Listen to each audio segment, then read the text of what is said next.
Assalamualaikum warahmatullahi wabarakatuh. Kali ini saya akan menjelaskan tentang korupsi untuk tugas mata kuliah pendidikan kewarganegaraan. Baiklah, saya akan memulainya untuk menjelaskan tentang korupsi. Korupsi atau rusuh dalam bahasa Latin yang artinya corruptio, dari kata kerja corrumpere yang bermakna busuk, menggoyahkan, memutarbalikkan, menyogok, yang merupakan tindakan pejabat publik baik politisi maupun pegawai negeri serta pihak lain yang terlibat dalam tindakan itu yang secara tidak wajar dan tidak legal, dengan cara menyalahgunakan kepercayaan publik yang dikuasakannya pada mereka untuk mendapatkan keuntungan sepihak. Dari sudut pandang hukum, tindak pidana korupsi secara garis besar memenuhi unsur-unsur sebagai berikut. Yang pertama, perbuatan melawan hukum. Kedua, penyalahgunaan kewenangan, kesempatan, atau sarana. Tiga, memperkaya diri sendiri, orang lain, atau korporasi. Dan yang keempat, merugikan keuangan negara atau perekonomian negara. Jenis tindak pidana korupsi diantaranya, namun bukan semuanya ya. Antara lain, pertama, memberikan atau menerima hadiah atau janji yang sama artinya dengan penyuapan, penyogokan, dan lain sebagainya. Kedua, penggelapan dalam jabatan. Tiga, pemerasan dalam jabatan. Empat, ikut serta dalam pengadaan bagi pegawai negeri, penyelenggara, atau yang membangun, seperti contoh proyek Hambalang dan banyak contoh lainnya. 5. Menerima gratifikasi sebagai pegawai negeri dan penyelenggara.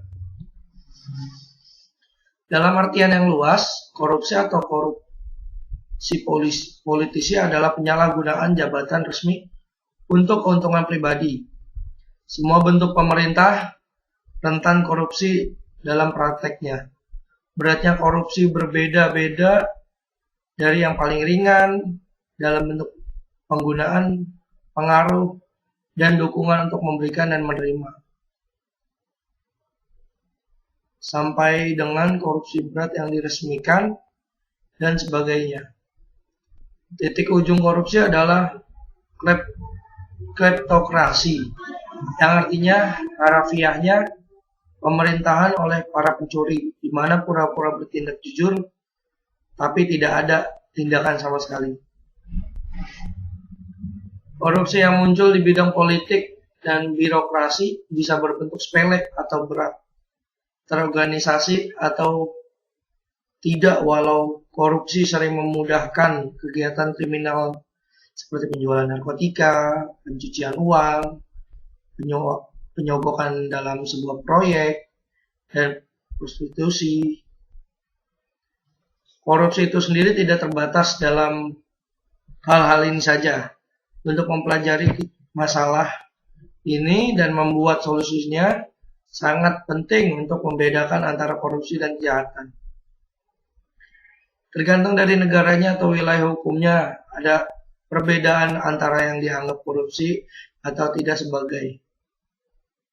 Contoh pendanaan partai politik pada saat menyelenggarakan atau mencalonkan sebagai calon legislatif, pemimpin negara, pemimpin daerah, bahkan pemimpin suatu provinsi. Ada yang legal di suatu tempat, namun ada juga yang tidak legal di tempat lain. Kondisi yang mendukung munculnya korupsi diantaranya adalah 1. Konsentrasi kekuasaan di pengambil keputusan yang tidak bertanggung jawab langsung kepada rakyat seperti yang sering terlihat di rezim-rezim yang bukan demokratik. 2. Kurangnya transparansi dalam pengambilan keputusan di pemerintah. 3. Kampanye-kampanye politik yang mahal dengan pengeluaran biaya yang lebih besar dari pendanaan politik yang normal atau yang seharusnya. Proyek yang melibatkan uang rakyat dalam jumlah yang sangat banyak. Lingkungan tertutup yang mementingkan diri sendiri dan jaringan atau teman lama. Lemahnya ketertiban hukum, lemahnya profesi hukum, kurangnya kebebasan berpendapat atau kebebasan media massa, gaji pegawai pemerintah yang sangat kecil, dan lain sebagainya. Mengenai kurangnya gaji atau pendapat pegawai negeri dibandingkan dengan kebutuhan hidup yang makin hari makin melonjak, pernah dikupas oleh Bapak B. Sudarsono yang menyatakan antara yang pada umumnya orang menghubung-hubungkan tumbuh suburnya korupsi sebab yang paling gampang dihubungkan adalah kurangnya gaji pejabat-pejabat. Namun, Bapak Sudarsono juga sadar bahwa hal tersebut tidaklah mutlak karena banyaknya faktor-faktor yang bekerja dan saling mempengaruhi satu sama lain. Kurangnya gaji bukanlah faktor yang paling menentukan.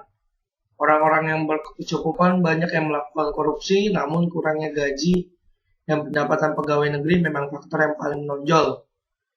Dalam arti merata dan meluasnya korupsi di Indonesia, hal ini dikemukakan oleh Guy J. Parker dalam tulisannya yang berjudul Indonesia 1979, The Record of Three Decades, dalam buku Asia Survey volume ke-20 nomor 2 tahun 1980 halaman 123. Begitu pula bagi J. W. Scott mengatakan bahwa di Indonesia di bagian pertama tahun 1960 situasi begitu merosot sehingga untuk sebagian besar golongan dari pegawai gaji sebulan hanya sekedar cukup untuk makan selama 2 minggu. Dapat dipahami bahwa dalam situasi demikian memaksa pegawai negeri mencari tambahan dan banyak di antara mereka dengan menerima uang ekstra untuk pelayanan yang diberikan seperti nyogokan, penyuapan, dan lain sebagainya. Bersumber buku yang berjudul Pemberantasan Korupsi karya Andi Hamzah tahun 2007. Dampak negatif dari hasil korupsi banyak faktor. Pertama, faktor demokrasi. Korupsi menunjukkan tantangan serius terhadap pembangunan. Dalam dunia politik, korupsi mempersulit demokrasi dan tata pemerintah yang baik dengan cara menghancurkan proses formal. Korupsi di pemilihan umum dan di badan legislasi mengurangi akuntabilitas dan perwakilan di bentuk kebijakan.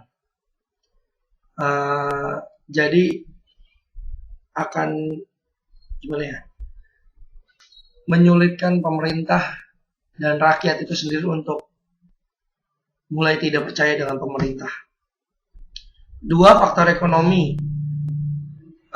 Korupsi juga mempersulit pembangunan ekonomi yang mengurangi kualitas layanan pemerintah. Contohnya, banyak di luar sana orang-orang yang masih di bawah kita, namun para pelaku korupsi dengan enaknya menghambur-hamburkan uang dengan begitu mudah tanpa melihat orang di sekitar yang kurang mampu.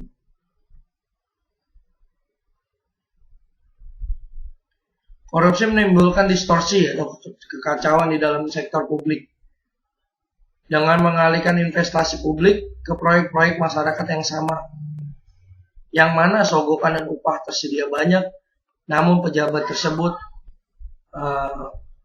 menyimpan uang rakyat tersebut sedikit demi sedikit. Jabat mungkin menambah komunikasi proyek masyarakat untuk menyembunyikan praktek korupsinya, yang akhirnya menghasilkan lebih banyak kekacauan. Korupsi juga mengurangi pemenuhan syarat-syarat keamanan pembangunan lingkungan hidup atau aturan-aturan lain. Korupsi juga mengurangi kualitas pelayanan pemerintah dan infrastruktur dan menambahkan tekanan-tekanan terhadap anggaran pemerintah. 3. Kesejahteraan umum negara. Korupsi politisi ada di banyak negara dan memberikan ancaman bagi para warga negaranya. Korupsi politis berarti kebijakan pemerintah sering menguntungkan pemberi sogokan, bukan rakyat luas. Satu contoh lagi adalah bagaimana politikus membuat peraturan yang melindungi perusahaan besar namun merugikan perusahaan-perusahaan yang kecil. Politikus-politikus ini sangatlah pro bisnis. Ini hanya mengembalikan pertolongan kepada perusahaan besar yang memberikan sumbangan besar kepada kampanye pemilu mereka. Untuk bentuk penyalahgunaan, korupsi mencakup penyalahgunaan oleh pejabat pemerintah seperti penggelapan dan nepotisme, juga penyalahgunaan penghubungan sektor swasta dan pemerintah seperti penyogokan, pemerasan, pencampur tangan, dan penipuan. Penyogokan dan penerimaan sogokan. Korupsi memerlukan dua pihak yang korup memberikan sogokan yang biasa disebut penyogok dan yang menerima sogokan. Di beberapa negara budaya penyogokan mencakup semua aspek hidup sehari-hari, meniadakan kemungkinan untuk berniaga tanpa terlibat penyogokan. Negara-negara yang sering membedakan sogokan pada umumnya tidak sama dengan negara-negara yang paling sering menerima sogokan. Terdapat 12 negara yang paling minim korupsinya menurut survei persepsi atau anggapan tentang korupsi oleh rakyat oleh Transparansi Internasional pada tahun 2001 sebagai berikut.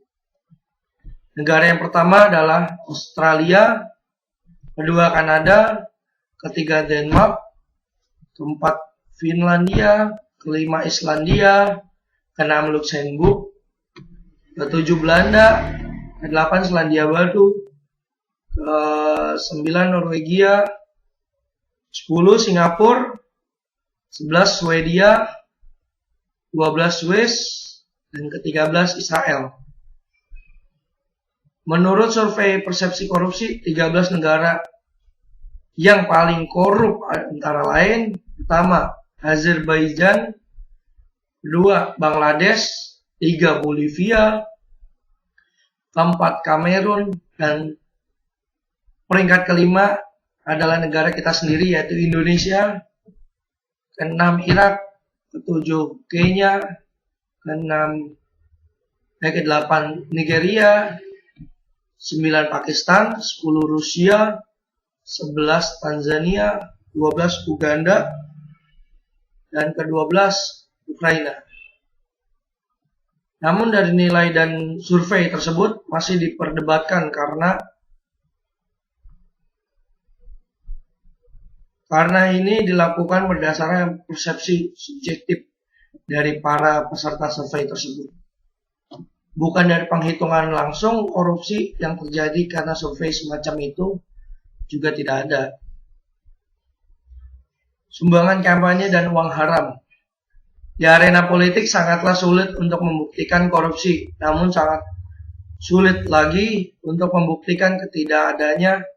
Maka dari itu, sering banyak ada gosip menyangkut politisi. Politisi terjebak di posisi yang lemah karena keperluan mereka untuk meminta sumbangan keuangan untuk kampanye mereka. Sering mereka terlihat untuk tidak hanya demi keuntungan mereka yang telah menyumbangkan uang yang akhirnya menyebabkan munculnya tuduhan korupsi politik. Tuduhan korupsi sebagai alat politik sering terjadi di mana-mana. Politisi mencari cara untuk mencoreng nama baik lawan mereka dengan tuduhan korupsi. Di Republik Rakyat Tiongkok, fenomena ini digunakan oleh Zhu Rongzhiguan dan yang terakhir oleh Hu Jiantouhu untuk melampangkan lawan-lawan politik mereka. Nah, berikut adalah video tentang pendapat dari presiden kita, yaitu Bapak Insinyur Joko Widodo. Berikut videonya.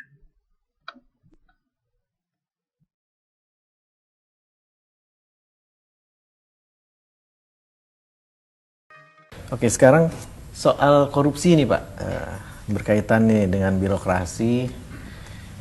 Dari Javadi Fadi, Pak Jokowi, Anda optimis korupsi dalam lingkungan pejabat negara bisa berkurang atau akan bertambah setelah pergantian presiden?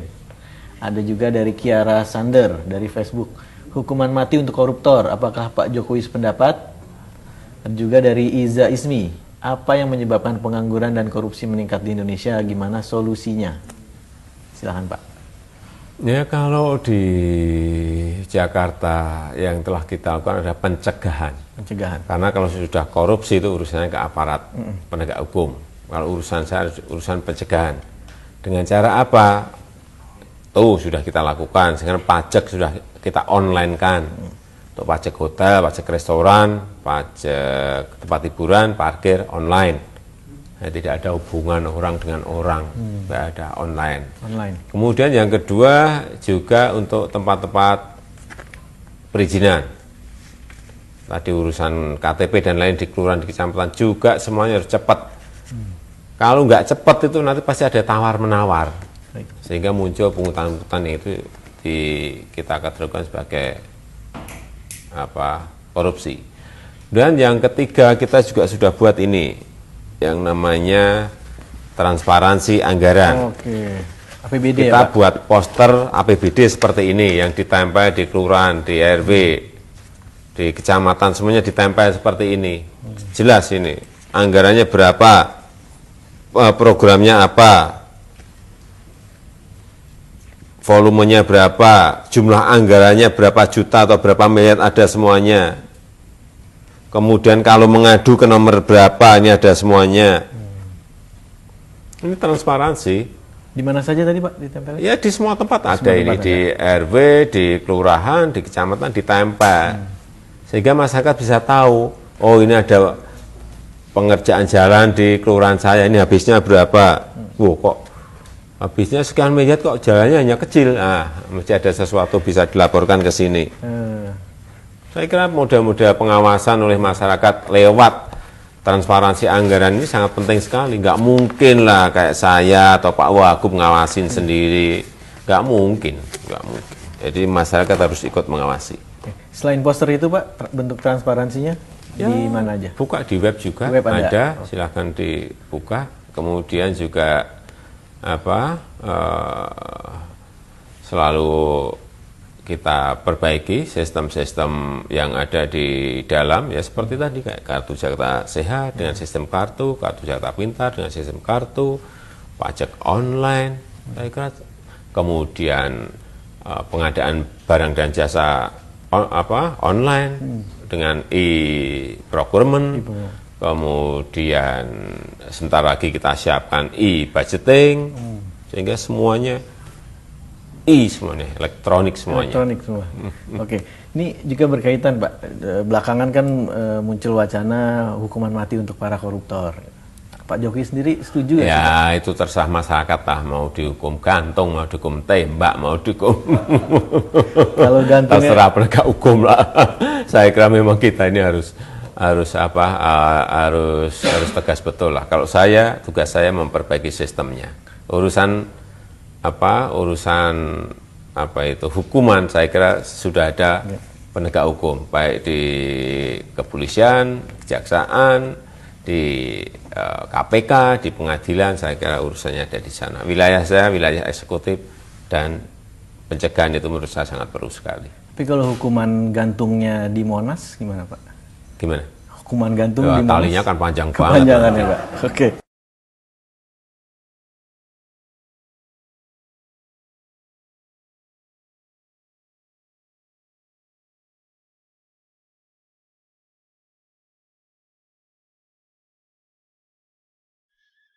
Nah, jelaskan tentang apa yang disampaikan oleh Bapak Presiden kita, Insinyur Joko Widodo. Berikut saya akan tampilkan sebuah lagu dan film pendek tentang korupsi. Silakan. Janganlah bilang Indonesia sudah merdeka, selama korupsi kini masih merajalela. Korupsi membuat kepedulian kita sirna.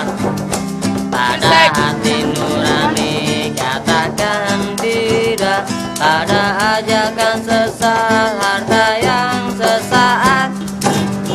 Wey, jalan wey, lampunya ada hijau kau wey.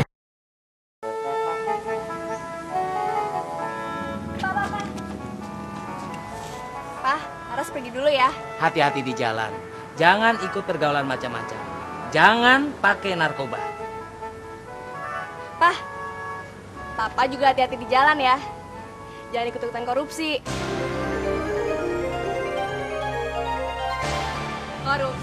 Korupsi, basi.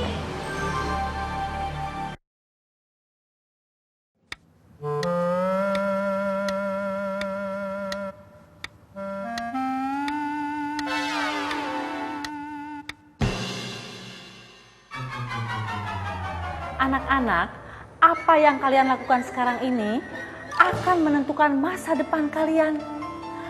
Kalau kalian sudah tidak jujur, mau jadi apa nanti?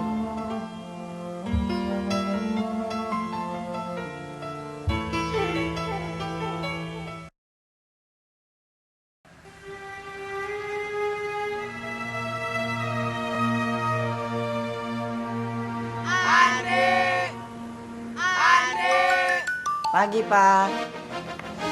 Andi berangkat dulu ya, Pak. Ya. Kamu senewan, kok sekolah nggak pakai baju? Andi nggak mau pakai baju hasil dari korupsi, Pak.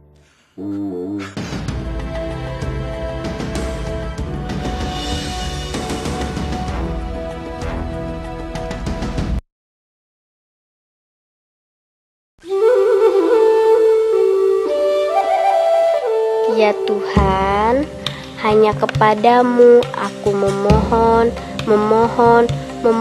dan memohon terus. Bapak, ibuku bisa hidup tanpa korupsi dan tidak menjadi pelit karenanya. Amin.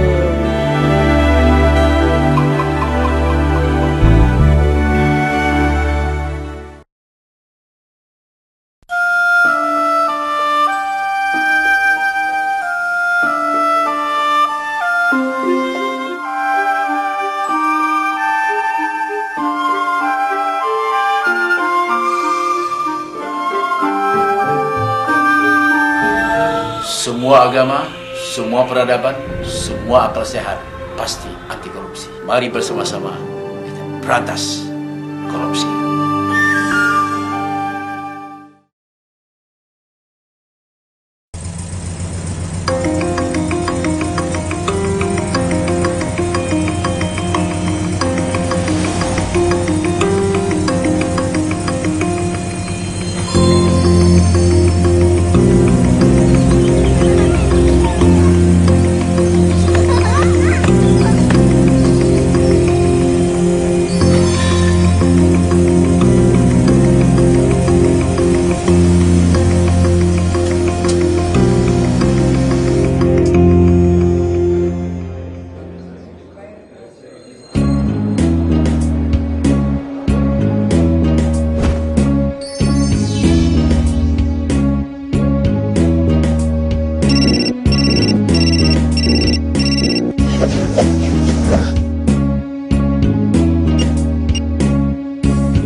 Assalamualaikum warahmatullahi wabarakatuh. Baik, kali ini saya akan menjelaskan tentang narkoba atau zat aktif yang sangat berbahaya. Baik, saya akan memulai membahas tentang narkoba. Narkoba adalah singkatan dari narkotika dan obat atau bahan berbahaya. Selain narkoba, istilah lain yang diperkenalkan khususnya oleh Kementerian Kesehatan Republik Indonesia adalah NAPZA yang merupakan singkatan dari narkotika, psikotropika, dan zat aktif. Semua istilah ini, baik narkoba ataupun NAPZA, mengacu pada kelompok senyawa yang umumnya memiliki resiko kecanduan bagi penggunanya. Menurut pakar kesehatan, narkoba sebenarnya adalah senyawa-senyawa psikotropika yang biasanya dipakai untuk membius pasien yang hendak dioperasi atau obat-obatan untuk penyakit tertentu yang memerlukan rujukan atau obat penenang untuk rumah sakit. Namun kini persepsi itu disalahartikan akibat pemakaian luar peruntukan dan dosis yang semestinya. Bahan psikotropik memang banyak digunakan untuk obat-obatan di rumah sakit untuk berbagai kesembuhan seperti menghilang rasa nyeri, membuat merasa ngantuk saat akan dioperasi. Namun ada beberapa orang yang menyalahgunakan bahan psikotropika untuk istilahnya nge-fly atau apalah. Pengertian narkotika adalah zat atau obat yang berasal dari tanaman atau bukan tanaman, baik sintetis maupun semi-sintetis, yang dapat menyebabkan penurunan atau perubahan kesadaran, hilangnya rasa nyeri, dan dapat menimbulkan ketergantungan, yang terdapat dalam Undang-Undang Nomor 35 Tahun 2009. Narkotika digolongkan menjadi 3 golongan, sebagaimana tertuang dalam lampiran 1 Undang-Undang tersebut.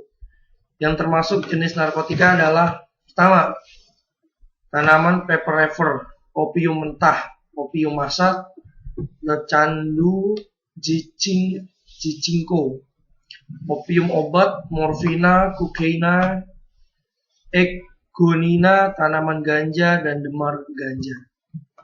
Kedua, garam-garam yang turunannya dari morfina dan kokain, serta campuran-campuran dan sediaan-sediaan yang mengandung bahan tersebut di atas. Psikotropika adalah zat atau obat baik alamiah maupun sintetis bukan narkotika yang berkhasiat psikoaktif melalui pengaruh selektif pada susunan saraf pusat yang menyebabkan perubahan pada aktivitas mental dan perilaku yang tertera pada Undang-Undang Nomor 5 Tahun 1997. Terdapat 4 golongan psikotropika menurut undang-undang tersebut, namun setelah diundang-undangkan melalui UU tahun 35 tahun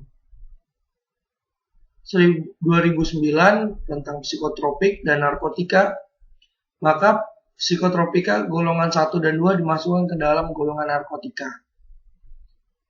Dengan demikian, saat ini apabila bicara masalah psikotropika, hanya menyangkut psikotropika golongan 3 dan 4 sesuai Undang-Undang Nomor 5 Tahun 1997. Zat yang termasuk psikotropika antara lain: pertama, sedatin atau pil BK, rohypnol, megadon, valium, mandrak, amfetamin, fensiklidin, metakulon, metilfenidat, feniletanolamin, fenobarbital, flunitrazepam, alprazolam, ekstasi, sabu-sabu, LSD, lisegik, sinetik, dietinamida, dan sebagainya.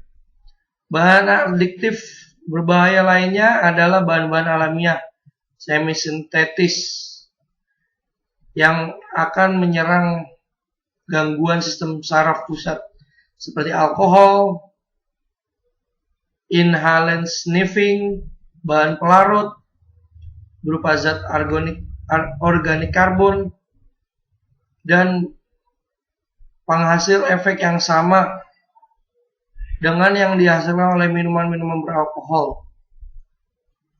Contohnya yang terdapat dalam lem perekat Aibon, itu terdapat banyak sekali bahan psikotropik, dan diantaranya etalon, megadon, dan inhalant sniffing.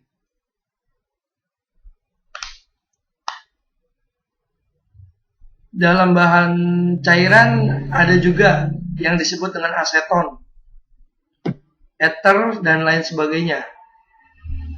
Penyebarannya hingga kini, penyebaran penyalahgunaan narkoba sudah hampir tidak bisa dicegah, mengingat hampir seluruh penduduk dunia dapat dengan mudah mendapatkan narkoba dan dari oknum-oknum yang tidak bertanggung jawab. Tentu saja hal ini bisa membuat orang tua, organisasi masyarakat, dan pemerintah khawatir atas upaya pemberantasan narkoba sering dilakukan, namun masih banyak kemungkinan untuk menghindarkan narkoba dari kalangan remaja maupun dewasa. Bahkan anak-anak SD dan SMP pun banyak yang sudah pernah menyicipi yang namanya narkoba. Pada anak-anak, yaitu pada pendidikan keluarga, orang tua diharapkan untuk mengawasi dan mendidik anaknya agar selalu menjauhi penyalahgunaan narkoba. Berikut kelompok berdasarkan efek.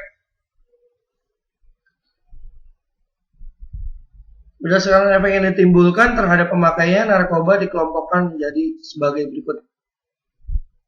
Pertama, halusinogen, yaitu efek dari narkoba yang bisa mengakibatkan seseorang menjadi berhalusinasi dengan melihat suatu hal atau benda yang sebenarnya tidak ada dan tidak nyata bila dikonsumsi dalam sekian dosis tertentu, contohnya kokain dan LSD. Stimulan, yaitu efek dari narkoba yang bisa mengakibatkan kerja organ tubuh seperti jantung, otak lebih cepat dari biasanya sehingga mengakibatkan penggunaannya lebih bertenaga serta cenderung membuatnya lebih senang dan gembira. 3. Depresan, yaitu efek dari narkoba yang bisa menekan sistem saraf pusat dan mengurangi aktivitas fungsional tubuh sehingga dapat menenangkan tidur, contohnya putau. Adiktif, yaitu efek dari narkoba yang menimbulkan kecanduan seorang yang telah mengkonsumsi biasanya akan ingin lagi dan lagi, contohnya ganja, heroin, putau, sabu-sabu, dan lain sebagainya. Ada juga yang untuk bahan obat di dunia farmasi, contohnya alprazolam, fenilethylamine, aseton, bahkan pseudoephedrine HCl. Jika terlalu lama dan sudah terketergantungan narkoba, maka lambat laun organ dalam tubuh akan menjadi rusak dan tidak berfungsi, dan sampai mengakibatkan overdosis dan kematian. Ini adalah beberapa jenis narkoba dan definisinya. Pertama, heroin adalah sejenis opioid alkaloid. Heroin adalah derivatif 3,6 diasteril dari morfin, karena itulah namanya diacetylmorfin, dan disintetiskan dari melalui esetilasi berbentuk kristal putih. Umumnya adalah seperti garam. Diamorfin hidroklorid heroin dapat menyebabkan kecanduan. 3. Ganja atau dalam bahasa Latin adalah Cannabis sativa syn adalah tumbuhan budidaya penghasil serat namun lebih kenal karena kandungan zat narkotika pada biji-bijinya, yaitu tetrahydrocannabinol atau THC, yang dapat membuat si pemakai mengalami euforia atau rasa senang yang berkepanjangan tanpa sebab. Ya, menurut orang mungkin dia gila, tapi itu adalah efek dari ganja tersebut. Ganja menjadi simbol budaya hippies yang pernah populer di Amerika Serikat. Hal ini biasanya dilambangkan dengan daun ganja yang berbentuk khas. Selain itu, ganja dan opium juga didengungkan sebagai simbol perlawanan terhadap arus globalisme yang dipaksakan negara kapitalis terhadap negara berkembang. Di India sebagai syadu yang menyembah dewa Shiva, menggunakan produk derivatif ganja untuk melakukan ritual penyembahan dengan cara menghisap hanis melalui pipa cilam dari satu orang ke orang lain sampai habis, dan dengan meminum bang, sejenis minuman beralkohol.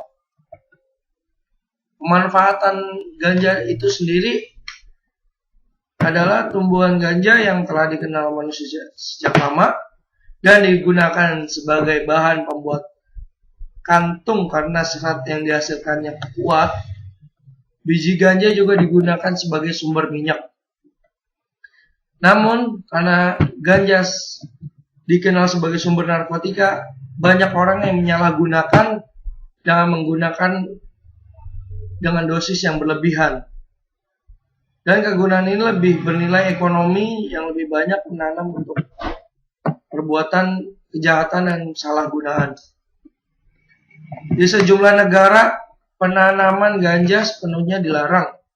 Di beberapa negara, menanam ganja diperbolehkan untuk kepentingan pemanfaatan seratnya, seperti membuat tas, dompet, dan sebagainya. Sebelum ada larangan ketat terhadap penanaman ganja, di kota Aceh daun ganja menjadi komponen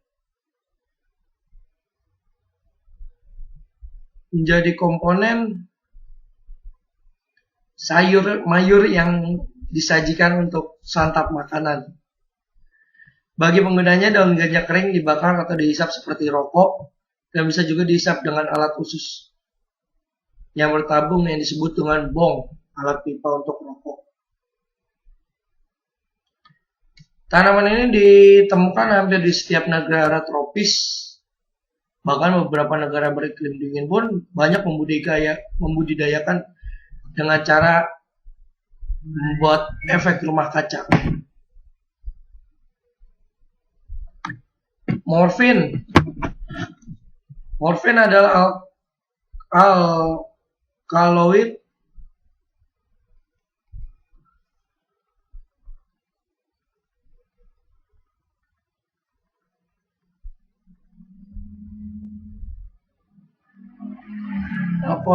analgesik yang sangat kuat dan merupakan agen aktif utama yang ditentukan pada opium. Morfin bekerja langsung pada sistem saraf pusat untuk menghilangkan efek nyeri atau sakit. Efek samping pada morfin antara lain menurunkan kesadaran, rasa kantuk, lesu, dan penglihatan kabur. Kata morfin berasal dari Morpheus atau dewa mimpi dalam mitologi Yunani. Kokain adalah senyawa sintetis yang memicu metabolisme sel menjadi sangat cepat.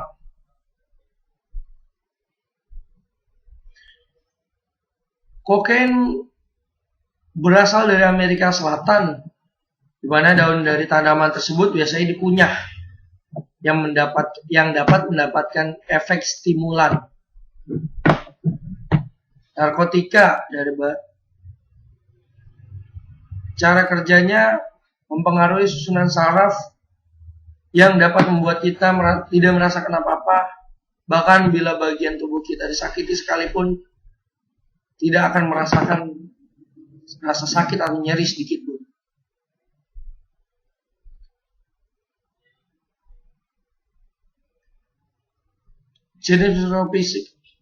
Jenis psikotropika juga sering dikaitkan dengan istilah amfetamin, di mana amfetamin ada dua jenis, yaitu MDMA atau metil dioksida metamfetamin. Grade A dikenal dengan nama ekstasi. Nama lain dari jenis tersebut adalah fantasy pills, inek atau ekstasi berbentuk pil. Kemudian jenis lainnya adalah metafetamin HCl yang bekerja lebih lama dibandingkan MDMA. Dapat mencapai 12 jam sekali minum. Dan efek halusinasinya lebih kuat daripada ekstasi tersebut. Nama lainnya adalah sabu-sabu, SS atau ice chloride. Nah, kemudian saya akan memberikan video tentang narkoba dari Badan Narkotika Nasional atau BNN. Silakan dilihat.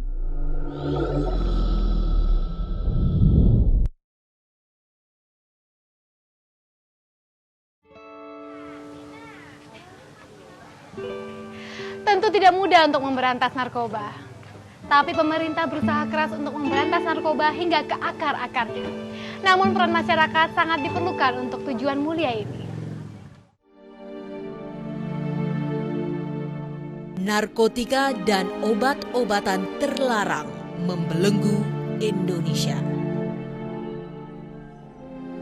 Jutaan manusia terjebak dalam jerat hitam narkoba. Korban berjatuhan, saat yang sama jutaan manusia mati sia-sia. Jerat jahat narkoba bahkan membuat zat beracunnya merusak organ vital tubuh seperti kerja jantung, paru-paru, liver, ginjal, dan otak. Sebelum akhirnya berhenti berfungsi.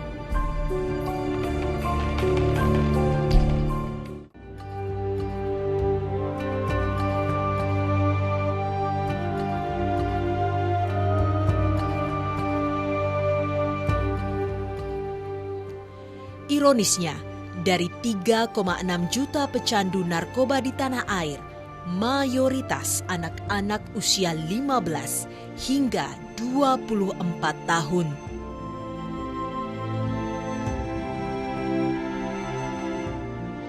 Kondisi psikologis yang labil hingga kondisi keluarga yang tidak harmonis menjadi pintu masuk utama generasi muda terjerumus dalam lembah hitam narkoba.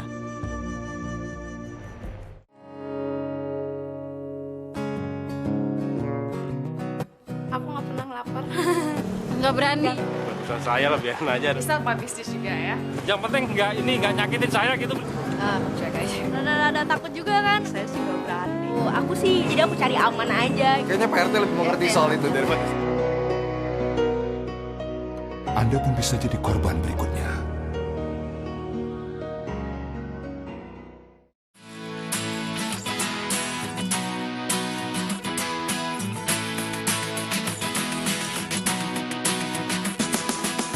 Berdasarkan hasil survei tahun 2011 yang dilakukan oleh Badan Narkotika Nasional bersama Pusat Penelitian Kesehatan Universitas Indonesia, di beberapa sekolah dan perguruan tinggi di Indonesia menghasilkan kesimpulan, angka statistik penyalahgunaan narkoba di kalangan siswa, pelajar, dan mahasiswa menunjukkan kecenderungan menurun.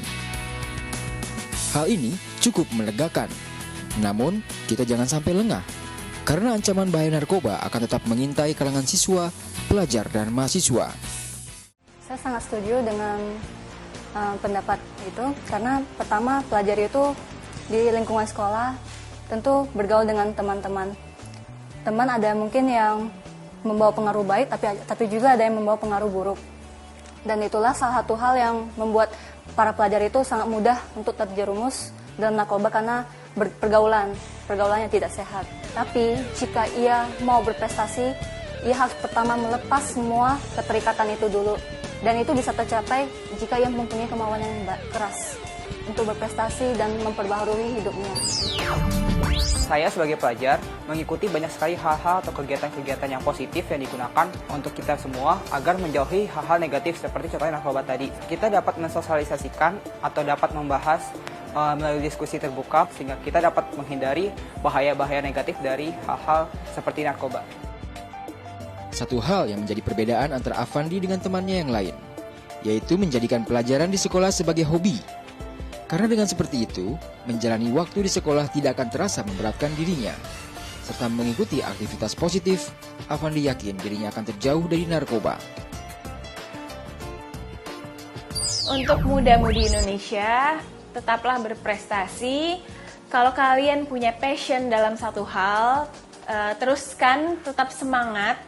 Dan jauhi narkoba karena itu akan merusak, tidak hanya merusak diri kalian tapi juga merusak keluarga, lingkungan sekitar kalian dan juga bangsa ini. Dan siapa lagi yang akan mendukung bangsa ini, siapa lagi yang akan memberikan semangat pada bangsa ini dan meneruskan bangsa ini kalau bukan dari kalangan pemuda.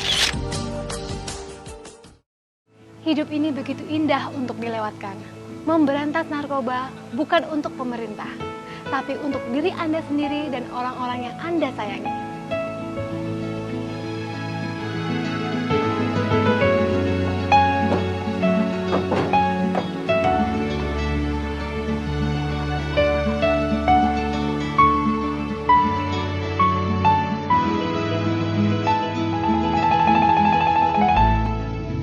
Ya, demikianlah presentasi dari saya. Dan cara mengatasi keterpurukan Indonesia adalah dengan cara hindari narkoba, hindari penyalahgunaan narkoba, jangan sampai menggunakan yang namanya barang haram tersebut. Karena efeknya adalah penjara yang semaksimal mungkin. Dan hindarilah korupsi. Korupsi memang merajalela di Indonesia. Banyak contoh-contohnya. Kerja dengan jujur, disiplin, dan patuh pada aturan. Jangan menyalahkan uang negara dengan untuk keuntungan sendiri. Kesimpulannya adalah janganlah memakai uang negara, apalagi uang rakyat, serta hindarilah narkoba sedini mungkin. Ajarkan anak-anak kita mulai kecil tentang korupsi dan narkoba bahayanya. Baik, sekian dari saya.